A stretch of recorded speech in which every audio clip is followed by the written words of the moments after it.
Ever tried to explain your favorite recipe in English and suddenly forgot every single word except, food?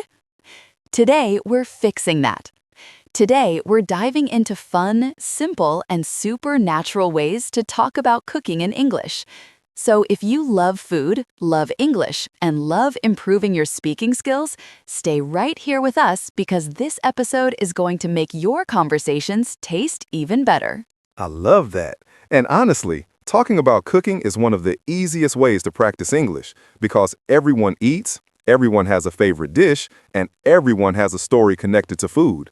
So today, we'll walk through expressions, mini dialogues, and real examples you can use right away. And hey, feel free to repeat after us anytime because that's how you really improve. Absolutely. Let's start with something simple but super important.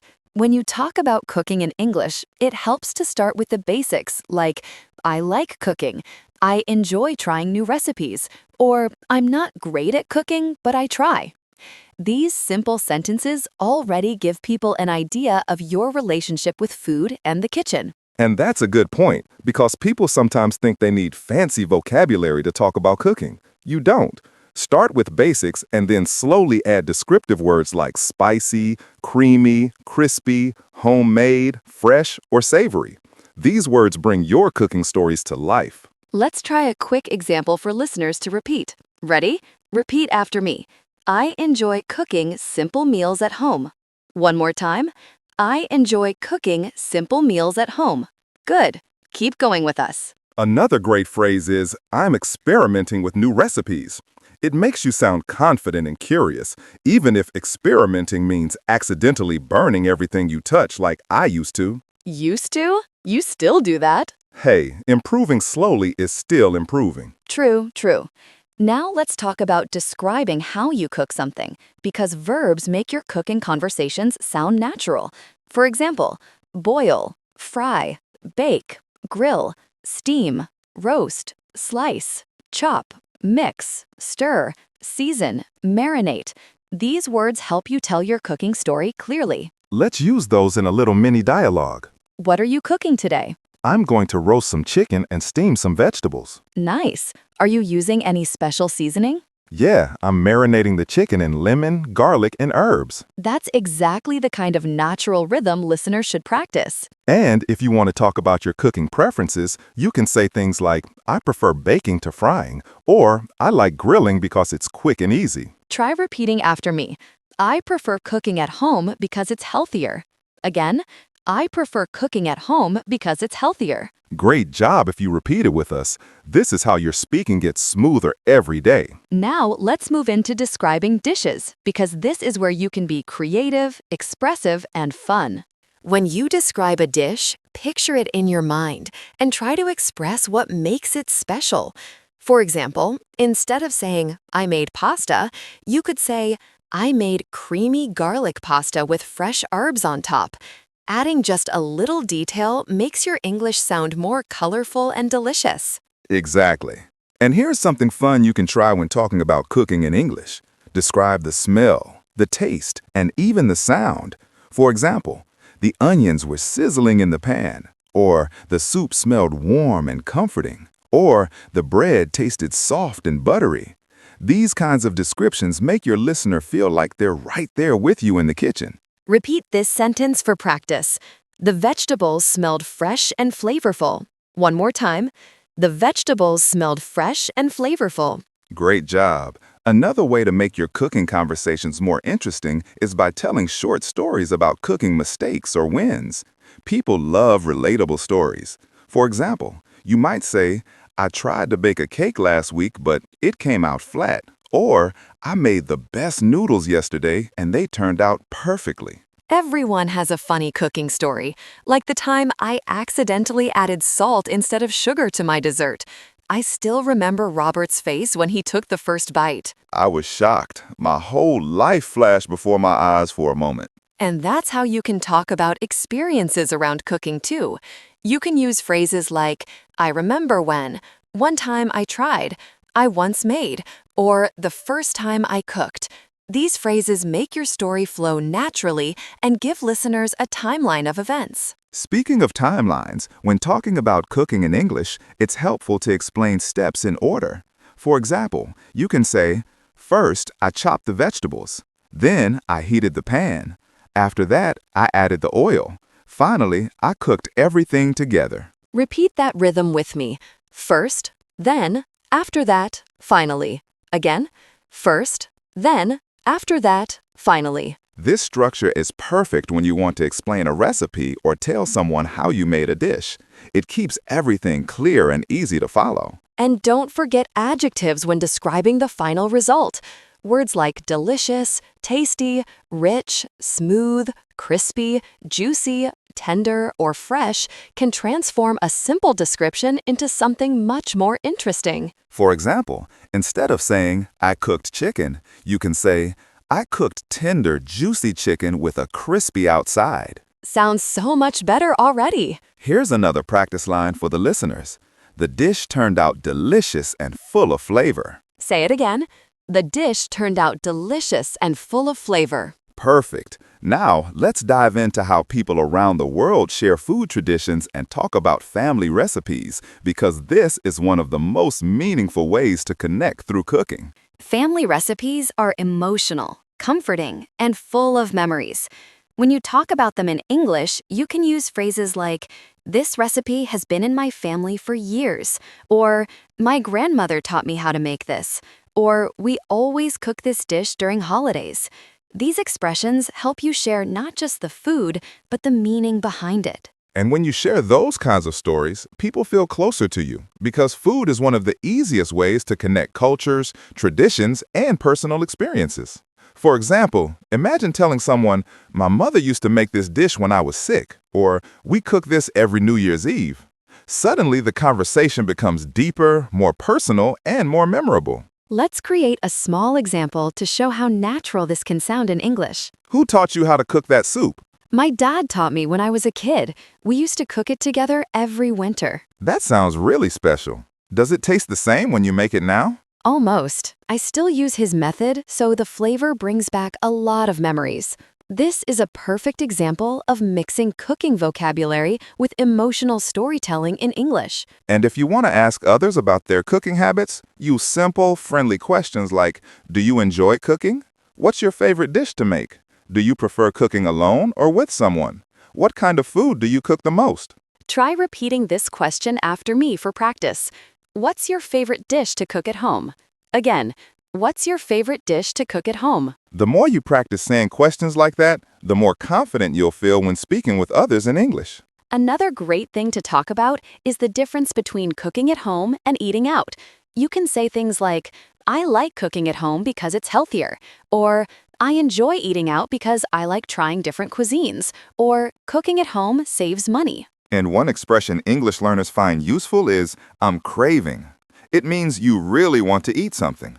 For example, "I'm craving spicy noodles," or "I'm craving something sweet," or "I'm craving grilled chicken tonight." Try this one. I'm craving something warm and comforting. Repeat after me. I'm craving something warm and comforting. Nice. And if you want to talk about food you don't like, you can simply say, "I'm not a fan of," or "I don't really enjoy." For example, "I'm not a fan of super spicy food," or "I don't really enjoy fried foods." It sounds much softer and more natural than just saying, "I hate it." Something else that makes cooking conversations engaging is giving recommendations. People love hearing what you enjoy. You can say things like, "You should try this recipe," "I highly recommend this dish," or "If you like sweet food, you'll love this." And recommending food is such a friendly thing to do because everyone enjoys discovering something new. Now, another thing people often talk about is learning how to cook from videos, books, or even family members. You can say, "I learned this recipe from a YouTube video," or "I found this dish in a cookbook," or "My aunt taught me how to prepare this meal when I visited her." These sentences help you connect your cooking experiences with your English practice. And when you talk about learning from different sources, it also helps you share what inspires you in the kitchen.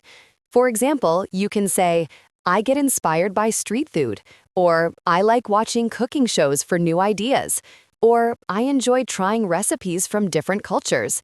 These phrases show curiosity and make the conversation lively. Speaking of different cultures, one of the best parts of cooking is exploring flavors from around the world. You can say things like, I love Italian food because it's simple and flavorful, or I enjoy Indian cuisine because it's rich and spicy, or I like Japanese dishes because they're fresh and balanced. This helps you express preferences in a clear, natural way. Try repeating this sentence for practice. I enjoy trying dishes from different cultures. Again, I enjoy trying dishes from different cultures. Great job! Now think about how often people talk about kitchen tools when discussing cooking. It's actually super common in English conversations. You might say, I need a bigger frying pan, or I bought a new blender, or I can't cook without my favorite knife. These little details make your conversations feel realistic and relatable. You can also describe ingredients when talking about a recipe. For example, fresh tomatoes, ripe avocados, soft cheese, frozen vegetables, lean chicken, or whole grain pasta. Using descriptive words before ingredients is a simple way to sound more confident in English. Here's a quick mini dialogue using some of those details. What ingredients do you need for the dish? Just some fresh tomatoes, garlic, olive oil, and whole grain pasta. Sounds simple. How long does it take to make? Only about 20 minutes. It's perfect for a quick meal. This kind of everyday conversation helps learners practice fluency without complicated grammar. Another area people love talking about is meal prep or planning meals ahead of time. You can say things like, I prepare my meals for the week, or I like cooking in batches, or I usually plan my dinners ahead of time. These phrases are super useful, especially if you're trying to explain your routine. And don't forget expressions for talking about taste tests or trying something new. You can say, I gave it a try, or I tasted it to check the flavor, or I tried a new dish today. These help you talk about your experience after cooking or eating something. Let's practice one together. Repeat after me. I tried a new recipe and it turned out great. One more time. I tried a new recipe and it turned out great. Amazing! Now imagine you're inviting someone to try your cooking.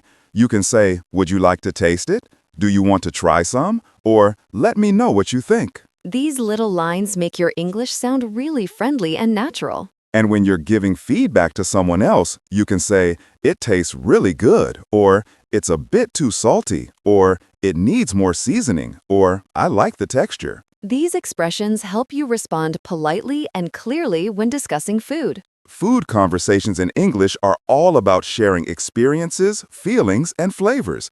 And the more you talk about cooking, the easier it becomes to express yourself naturally.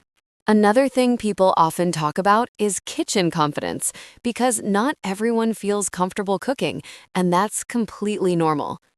You can say things like, I'm still learning, or I'm not very confident yet, or I'm improving little by little. These phrases make you sound honest and open, and they're great for building connection in a conversation. And on the other side, if you're good at cooking, you can say, I'm pretty skilled in the kitchen, or I enjoy creating my own recipes, or I'm confident when I cook for others. These are friendly ways to show your abilities without sounding arrogant. Something that makes conversations more natural is sharing what type of cook you are. For example, I'm the kind of cook who follows the recipe exactly, or I'm the kind of cook who likes to experiment, or I usually cook simple meals because I don't like long recipes. These small details add personality to your English. Here's a quick practice line. Repeat after me. I'm the kind of cook who likes to keep things simple. Again, I'm the kind of cook who likes to keep things simple. Perfect. Another helpful area is talking about flavors you enjoy.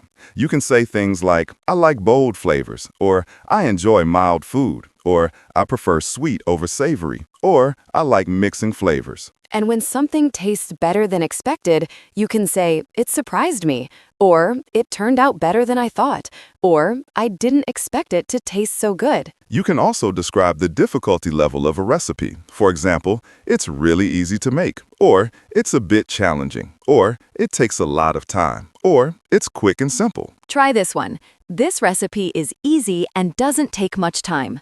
Again, This recipe is easy and doesn't take much time. Now, something that always comes up in cooking conversations is cleanup, because no one likes doing it, but everyone talks about it.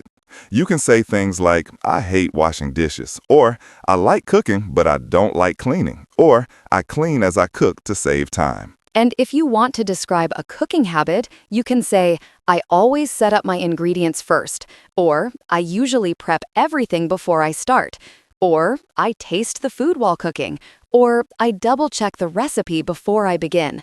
These phrases sound very natural in everyday conversations. Let's do a tiny mini dialogue to show how all of this sounds in real speech. Do you usually clean while you cook? Sometimes, but not always. If the recipe is easy, I clean as I go. But if it's complicated, the kitchen becomes a mess. Same. I try to stay organized, but it doesn't always work. Short, simple, natural. Perfect for English practice. When talking about cooking in groups, like with friends or family, you can say, we cooked together, we shared the tasks, I prepared the vegetables while someone else cooked the main dish.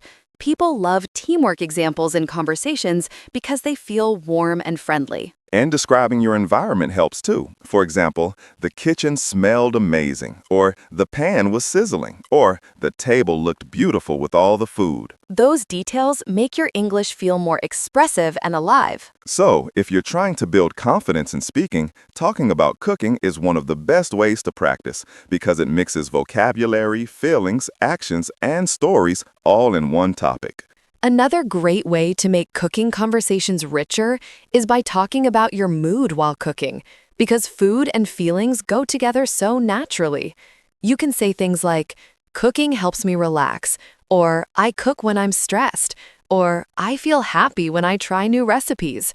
These phrases help people understand not just what you cook, but why you enjoy it. And when you want to describe the atmosphere while cooking, you can say, I put on some music while I cooked. Or, the kitchen felt warm and cozy. Or, I opened the windows because the food smelled strong. These details create a complete picture and make your English sound more expressive. Another fun thing is describing the results of your cooking in a storytelling way. For example, my friends loved the dish, or my family asked me to cook it again, or everyone was surprised by how good it tasted. These reactions make your story feel alive and dynamic. And talking about improvements is also useful. You can say, I'm getting better, or I've learned a lot from trying new recipes, or I used to burn things, but now I'm more careful. If you want to talk about healthy choices, you can use phrases like, I'm trying to eat healthier, or I'm cooking more vegetables these days, or I'm reducing sugar in my recipes. These expressions fit naturally in modern food conversations. And when discussing indulgent food, you can say, I treated myself to something sweet, or I made a rich dessert, or this dish is a bit heavy, but it's totally worth it. Sometimes people talk about cooking challenges too. You can say, I struggle with baking, or I find chopping vegetables difficult, or I need more practice with seasoning. These are helpful because everyone has strengths and weaknesses in the kitchen. Here's a mini dialogue to give an example of how these expressions fit naturally together. What part of cooking do you find the hardest? Seasoning. I never know how much salt or spice to add. I'm still learning. Same here.